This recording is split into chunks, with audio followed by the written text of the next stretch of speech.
Hi, everyone, and welcome back to What a Story.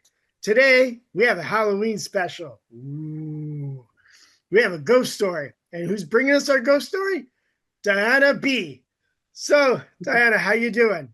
I'm good. It's good to see you, David. Cool. So you're a comic. Yes. Um, Yep. how long you been doing comedy?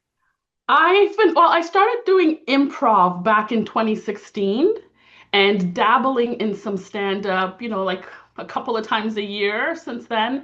And then this last April, I was like, that's it. I'm giving up the life and I'm gonna become a comic.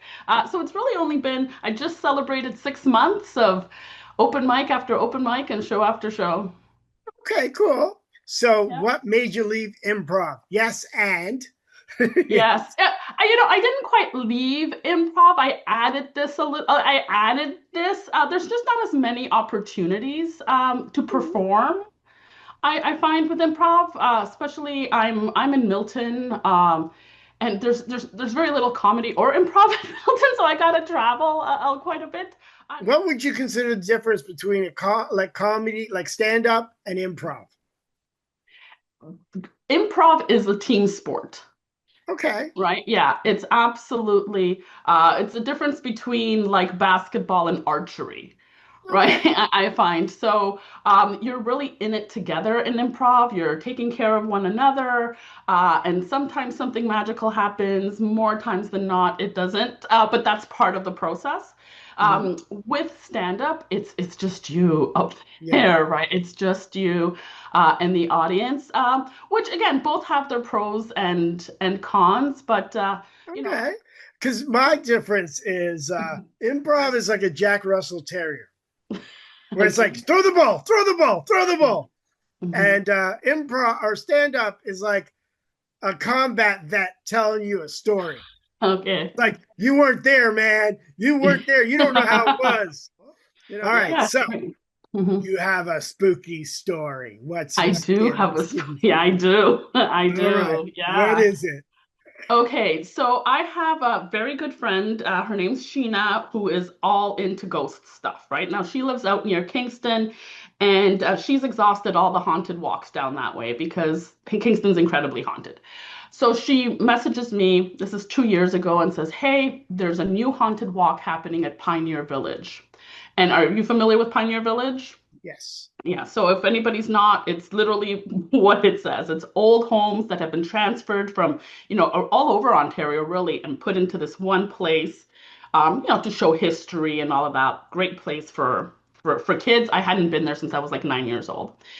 And I said, yeah, sounds like fun. So you go there after it's closed and you get somebody who leads a group of about 10 people and they talk about all the, spooky things that have happened in the different houses and all of that. And I'm like, yeah, I'm game. And I've been to these haunted walks before, and they're always interesting. You learn something new. So we're going from, house to house, and we got to one church that had a cemetery, and they tell this story about the small child. Nothing freaks me out more than like like kid ghosts. I don't know why. And I'm like, okay, like, but I'm handling it okay. We're getting about halfway through, and we get in front of this one house that's just concrete. And they explained that this is the house where the pastors would live, right? And that they don't really have any like weird deaths that happened in the house. The only story they have is that one of the first pastors that lived there was a really mean guy. Like, and he was known to like if, you dozed off in church, he would yell at them and he'd throw Bibles and all this stuff. And that even though that's the only thing they have as a story in this house, that many people report feeling something strange.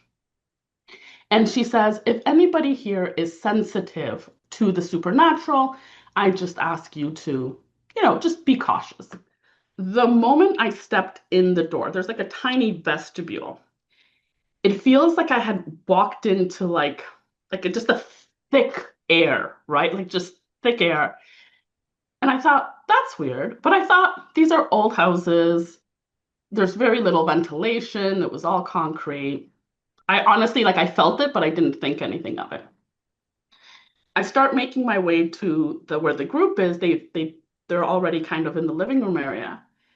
And as I'm walking, I start feeling like I'm having trouble walking, like something's pushing against me, almost like a bad dream where you try to run and you can't. And I'm trying to kind of push through because I'm imagining things and I can't. I'm feeling this thing pushing up against me. I suddenly feel, I don't even know what it felt. I feel something go in, like at both my knees, like a bit of a piercing pain in both my knees, run up through my torso, and then back out my shoulders. At that point, I'm like, what the hell? And I start bawling uncontrollably. Again, in my mind, I feel completely detached from my body. I'm like, why am I crying? Like, I didn't feel sad. It felt weird, but I didn't feel like super frightened. I'm looking around and everybody, the woman was talking. I hadn't even heard a word she was saying. And all I said was, I have to get out of here. So I start running across the lawn. And the moment I hit the sidewalk, done. The crying stops. My body feels normal again. And I'm standing out there in the pitch dark in this old little village. And I've never felt safer. Like in that moment where I was like, it's just done. But it gets a little stranger because I'm standing out there and I'm like, what was that? Right. And you start doubting yourself, right? Did I psych myself out? Did I bring this upon myself? And I said, but if anything, I would have psyched myself out when I was in that church cemetery combo with that little kid story, because that stuff freaks me out. And I'm trying to reason it. Even though I left crying, nobody came out to see me.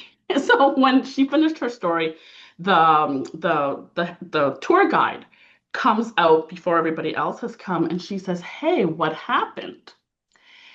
And I explained it to her. And one of the things that I forgot to mention was that as that thing was running up my body that I felt, my thighs, both of them were going like this, like they were like shaking, like if the muscles were spasming. So I explained this story to her and I tell her exactly. And I said, and my legs were spasming, they were shaking like this. And then I felt it leave and then I couldn't stop crying. And she looks at me and she goes, this afternoon, we had a woman come in and had the exact same experience. She's like, when she described it, she even went as far as going like this when she was explaining what was going on with her legs. And at that moment, that the fact that she said somebody else had had this experience that afternoon, that freaked me out. I did not go into any more houses that night. And people keep telling me, "Oh, you should go back." And I'm like, "No way. I am not in any way getting anywhere close to Pioneer Village ever again." Okay. Well, that's a story, I would It is. say. Yeah. Um, so if anybody wants to stalk you on Yes. the internet, what are your socials? Best place to find me is Diana B Comedy on Instagram. All right. Yeah, Well, it's pretty simple. thank you for your story, and I will Thank you, see you David. around the comedy scene. Yes, thanks a lot, David. Have a great day. You too.